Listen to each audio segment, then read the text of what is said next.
Welcome to Let's Talk Ball. I'm Thad Brown. He is Carl Jones. Every single week we get together. We talk about X's and O's, Bills related, break down the film from the All-22 and talk about things we like, didn't like.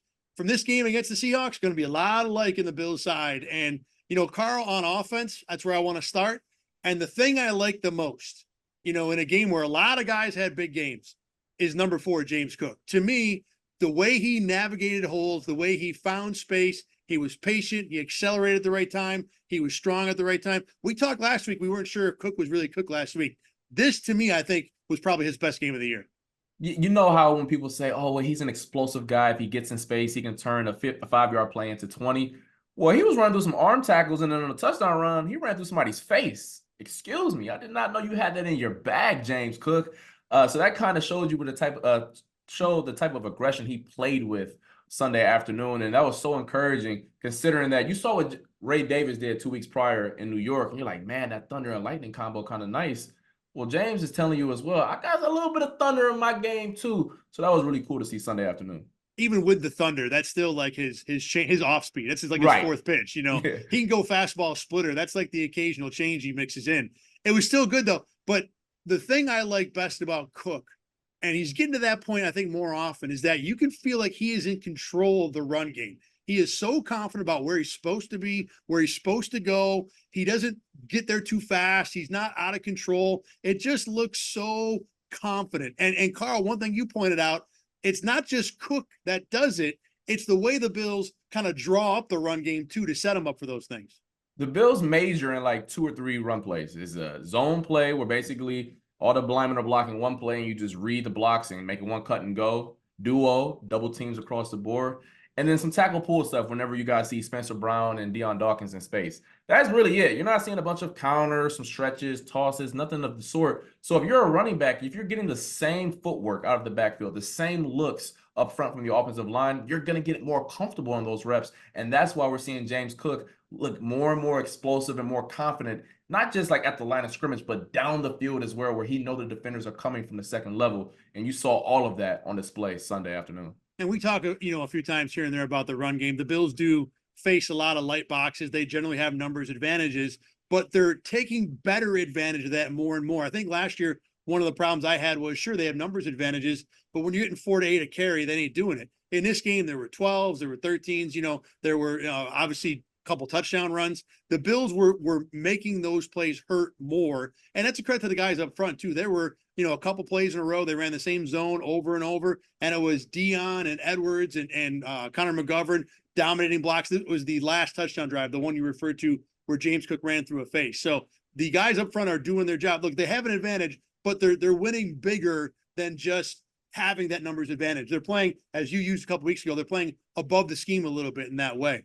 And I think that should provide a lot of credit for Joe Brady with the way he draws it up. I think in this particular game, though, too, Seattle was a team that was well known as they're going to get home with the front four. They don't have to blitz a lot, and they didn't. I don't think they sent more than 4, maybe 2, 3 plays. But the Bills just negated that by throwing wide receiver screens over and over and over and just screened Seattle to death. And look, when you're worried about a front four or what might happen right in front of you, if you're just going to throw it outside all day and the defense is going to drop off, you're going to win. And I think Joe Brady's been at his best when he finds something that works and just milks the bejesus out of it, which he did in this game.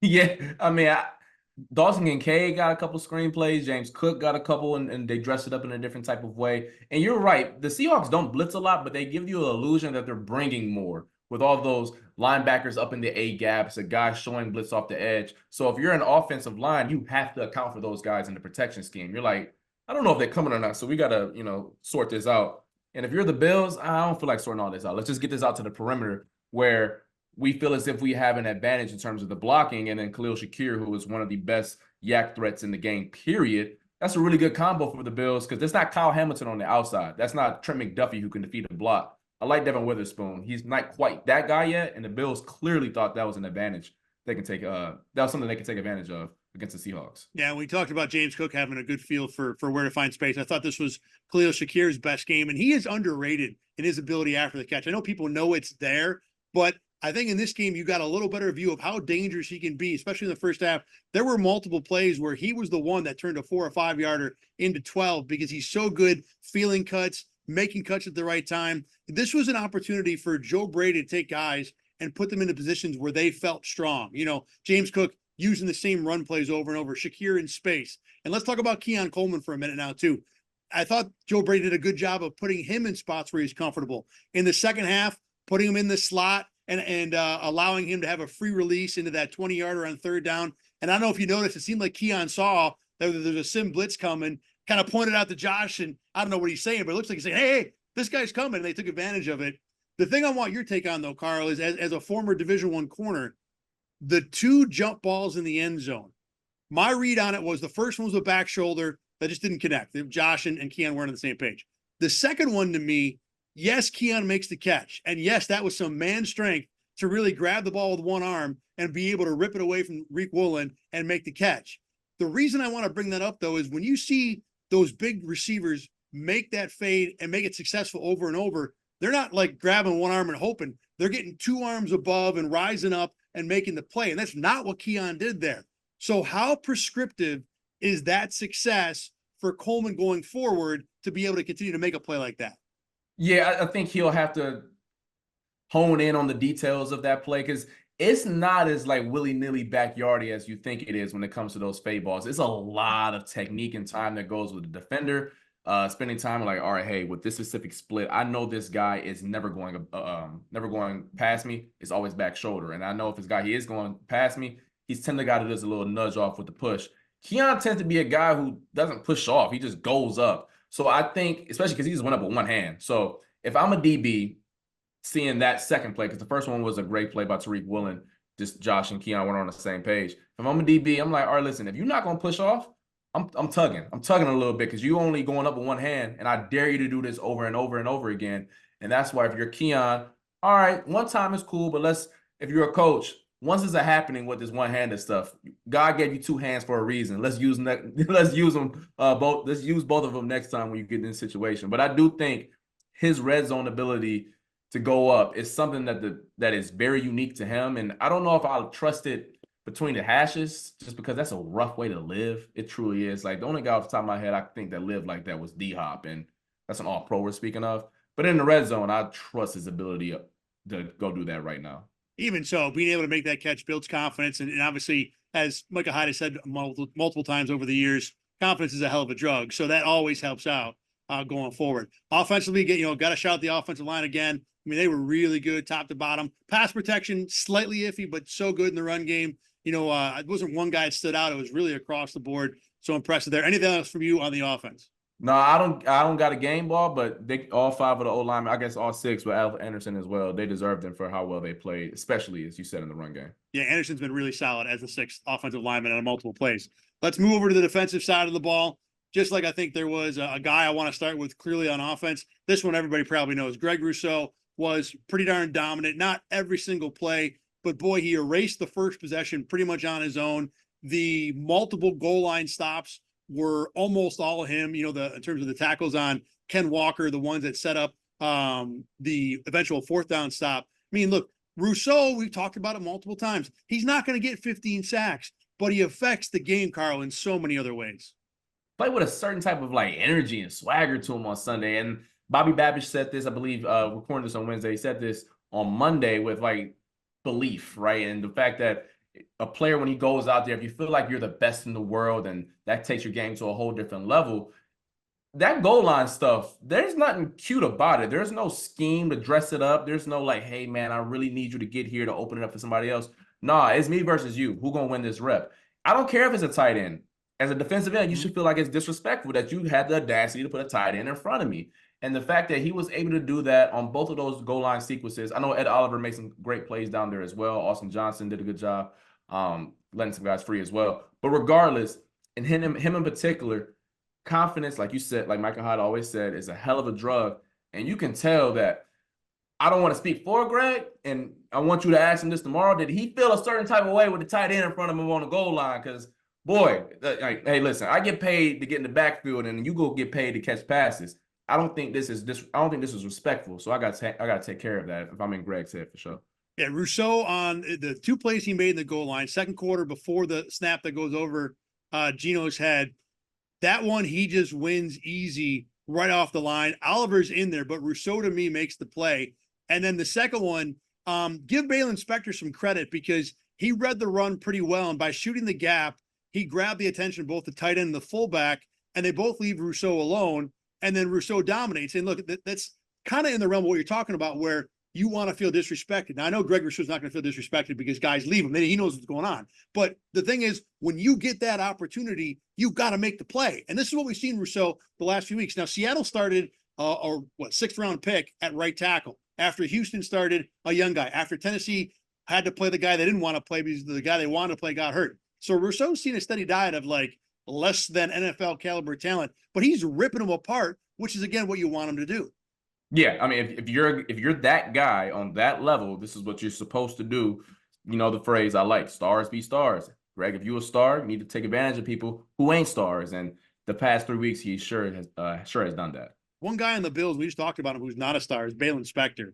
And in this game, I thought he did a really nice job of staying home, getting in passing lane, especially early in the game. You know, Seattle didn't have a whole lot they could do offensively. You can touch on that in a minute here without DK Metcalf. But what they could do, Spector was in the right place at the right time. Not spectacular, but all you need that guy to do is do your job when you have, Rasul and Benford on the outside and Taron Johnson lurking around underneath. And I thought he did a good job of that in this game. Yeah, I know you want to give credit to the passing game he did, but I want to go back to that goal line play. The fact that he trusted what he saw, because goal line is all about film prep and study. And hey, man, there's no time to second guess here. This dude across from you is trying to run through your face, so you got to trust your keys and go.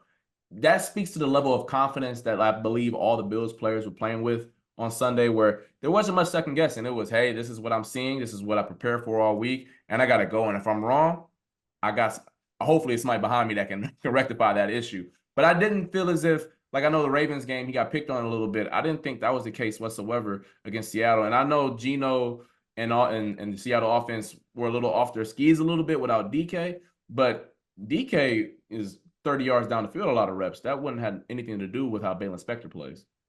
We talk a lot when it comes to defense about getting corners involved in the run fit, more from an offensive point of view, that, when you're an offense, if you can run a play where my running back is one-on-one with a corner, that's generally advantage me. Well, in this game, it really felt like the Bills corners, and to me, it was specifically Rasul Douglas, did a good job. Taron Johnson, he's always in this category, did a very good job of taking that away. And one thing that you noticed from this game was not just run stops in general, but being able to stop everything when it got to the outside. Think it's that Ravens game where I don't know how far the run was, but Derrick Henry goes out the gate 80-plus yards first time they touched the ball. Well, Sewell Douglas really wasn't in the fit like he should have been. And he's a good tackler. That's never been an issue of his. But in that specific play, Derrick Henry was trying to go at Rasul Douglas, and he won the matchup there. Since then, I don't think that's been an issue for Rasul. Great tackle against Kenneth Walker in space. That's a really good back. Taron Johnson defeating the stiff arm. Listen, I was terrible at defeating the stiff arm. One, I got little arms and stuff. I can't reach you in the first place.